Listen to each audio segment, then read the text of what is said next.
Talaga? Oo. Pero alam mo, gwapo ka pala talaga, no? Lakas mo talaga mambola, Karen. Hindi. Nagsasabi ako ng totoo. Kasi Oo. ngayon lang kita natitigan. Mabango ka pa. Ganito ka palang katangkad. Maliit ka lang. Hindi, tsaka ang ganda ng mata mo. Talaga. Lalo na yung kilay mo. Ano mo, grabe, ang galing sa mga ganyang bagay, no? Yung mga... Ma, napatawag niyo daw ako. My very handsome son na pinag-aral ko sa magandang eskwelahan.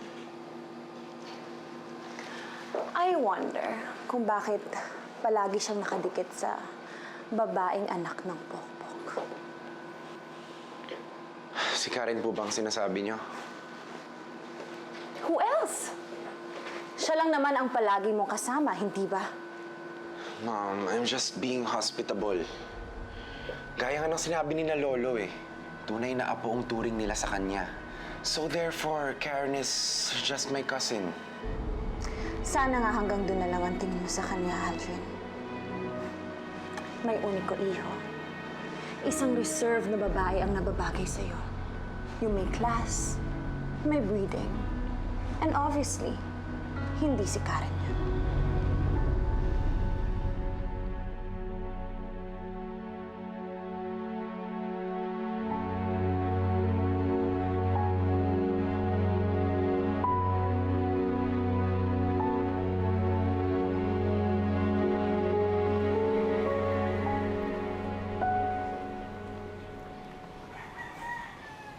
Maganda, di ba?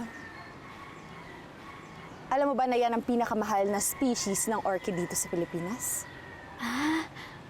Opo, ang ganda-ganda po. Tsaka mukhang mamahalin po talaga.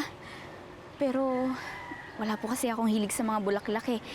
Kayo po ba mahilig sa mga ganyan? Mahilig ako sa lahat ng magaganda. Mula sa bulaklak, sa damit, sa alahas, sa bahay, at syempre sa tao.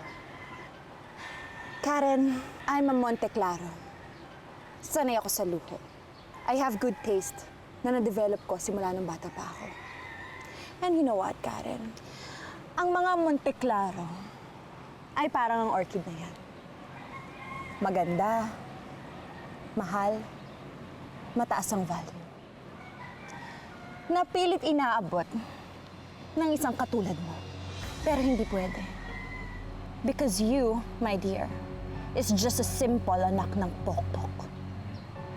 Huwag niyo naman po ako maliitin. Hindi kita minamaliit.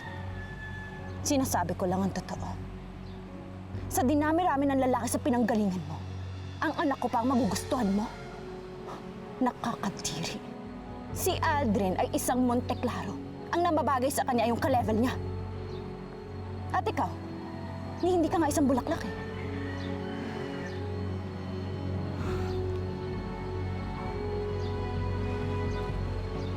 Isa ka lang damo na tinatapak